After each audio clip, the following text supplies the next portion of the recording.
Yo, what's up mga ride? Kasi ilaw naman ang ilaw na yan. Good evening po sa ating lahat. Happy rainy Friday po sa ating lahat. Maulan po na Biyernes sa ating lahat mga ride. Permis na naman mga ka-ride. Napakatagal o ang tagal din natin hindi nakapagbalik sa pag-vlog mga ka-ride dahil nga ay kadalasan po ng hapon o ng gabi ay naulan, banat po. Medyo nakakatamad magkabit ng mga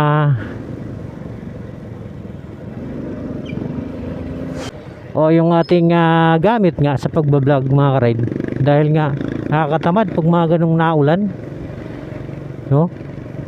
Maglalagay ka pa ng kaputi, maglalagay ka pa ng action cam, so nakakatamad. Kaya halos 2 linggo mga ka-ride hindi pa tayo nakapag tawag nito, nakapag-vlog tayo mga ka-ride dahil kahapon po, Huwebes, July 4, 2024 mga ka-ride ay naipasa na po natin yung training natin sa Move It Moto Taxi, no? Tuwa ako kasi nga siyempre matagal ko nang pinangarap yung ganito, hindi lang naman sa pula, hindi lang kay Move It kundi maging sa kabila. Nagkataon lang na talaga na walang bayad si Move It. Hindi ko lang alam sa ibang platform mga ka-ride, no? Si Move It ay walang bayad, may libre pang jersey, may libre pang helmet katulad niyan, no? Kung makikita nyo po yung suot-suot ni passenger, yan po, ang ganda ng helmet, talagang secure dahil matibay, no? Makapal yung kanyang foam sa loob. So 2 jersey okay lang kahit hindi mo kasukat, ang importante libre. Tapos 500 po na top up mga ka-ride. So hindi ganong masilan o stricto si Move It, no? Although hindi naman tayo naka-try sa ibang platform, pero yun nga yung sinasabi ng mga galing na sa ibang platform ay hindi ganong kahigpit. Usually mga ka-ride, yung training skill test ko, talagang sabi ko sa sarili ko, nako bagsak. Kasi ang nangyari nun, panay tukod na lang ako tapos alanganin pa sa pagliko, no? Kaya accepted na yun sa sarili ko na hindi ko may pasa yung skill, no? Yung training skill. Pero thanks God mga ka-ride dahil hindi lang naman ako yung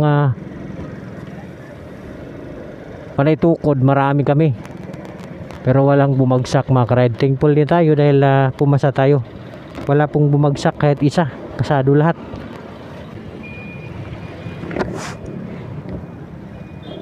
Yun nga mga ka-ride, no? Ang tanong tayo sa, kasi first time nga nating magbiyahe o kay Move It, kaya tatanong tayo sa mga mga veterans. Ganun pala yung advantage saka disadvantage, di nawawala yung ganun mga ka-ride, di ba? May disadvantage, may advantage. So basta ang mahalaga siguro magtrabaho na lang na mabuti. Kasi ako ngayon, hindi pa ako nakapagbiyahe, o kahapon pa lang na-active yung aking account. Pero natuwa ako, parang excited ako, na kinabahan kasi nga tulad nung first time kong magbiyahe kay Lalamove. Si Lalamove naman mga ka-ride, pamimili ka kung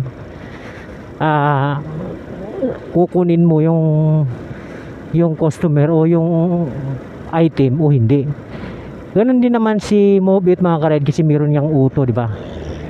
Pag inupin mo yung uto, so matik yan, bira-birada ika nga, no? Yung tuloy-tuloy yung yung tawag nito, yung booking. Sabi nga nila, hindi mo pa drop off, pinasukan ka na. Yung tipong ihing-ihi ka na, hindi ka makaihi. Yun yung sabi ng nakausap ko na Move It. Gusto mo talagang maraming kita, on mo yung ano mo, on mo yung auto mo. Doon mo malalaman na doon ka kikita nga, sabi nila, ng sangkatutak. Pero nga, ano ka na, ika nga, walang pahingahan, walang kainan, walang ihian. Hindi naman maganda din yun. Kasi malaki nga yung kita mo, malaki yung income mo.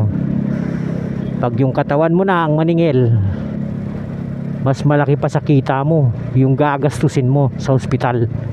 Kaya hinay-hinay lang mga ka-ride. Kung medyo masigla ka ngayon, di on mo yung uto mo. Yung hindi naman, pag hindi naman medyo alanganin yung lakaw, tawag nito, yung gana mo, ika nga, upo na. May dalawang choice na naman ang Move It, kasi ang Move It kasi ay powered by Grab. So pwede mo ring iyon yung kanilang Grab Express mga ka-ride. Katulad siya ng Lalamove ng mga parcel, mga cargo. Mga parcel, cargo ba tawag doon? Pero mas yung narinig ko sa mga bitiran na sa Move It, mas mahal compare kay Lalamove. Si Lalamove kasi mga ka-ride, talagang hindi man siya, kasi nga mura yung kanyang delivery charge. So ang magiging kawawa nito si Lalamove, no? Ay, Lalamove, si rider na rider. Tanda natin yung nakarang taon ay yung Labor Day, kung hindi nagkakamali, maraming mga nakilahok na mga Lalamove rider. Dahil nga, di ba, ang baba ng rate nila, ang baba ng kitaan nila.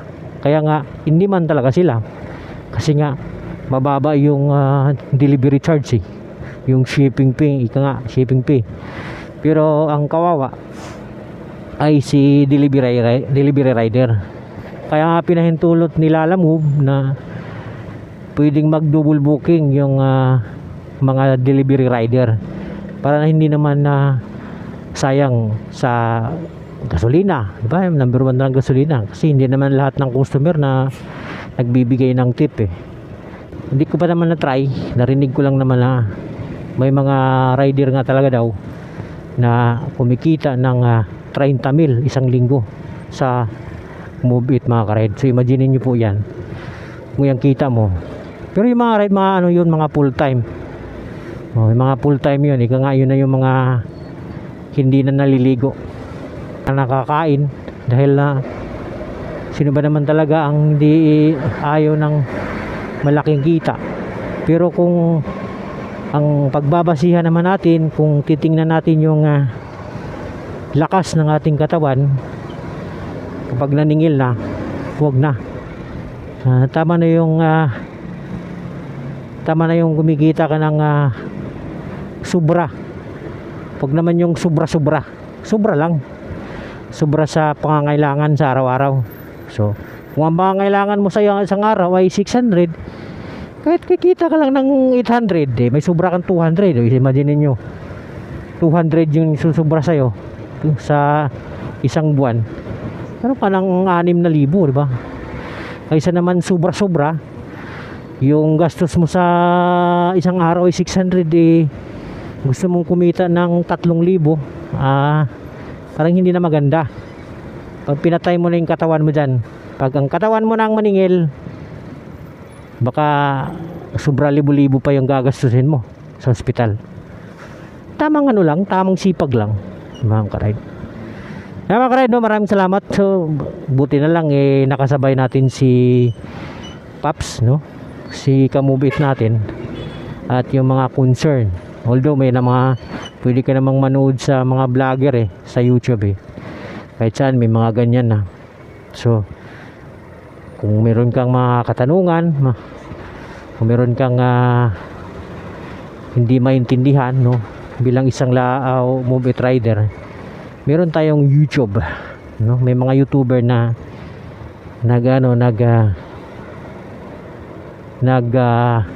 papaliwanag.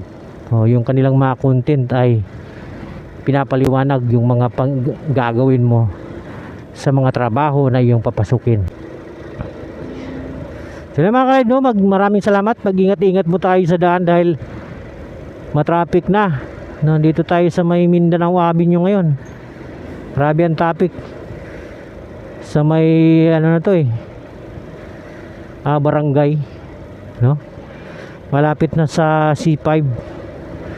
Siksika na yung mga ka-ride. So sa bagay wala nang bago. Pero siguro yung mga may inaayos kasi na kalsada kami yung nagsikipa na. So yung mga ka-ride, no, mag-ingat-ingat po tayo sa daan. Maging mapagbigay, mahinahon.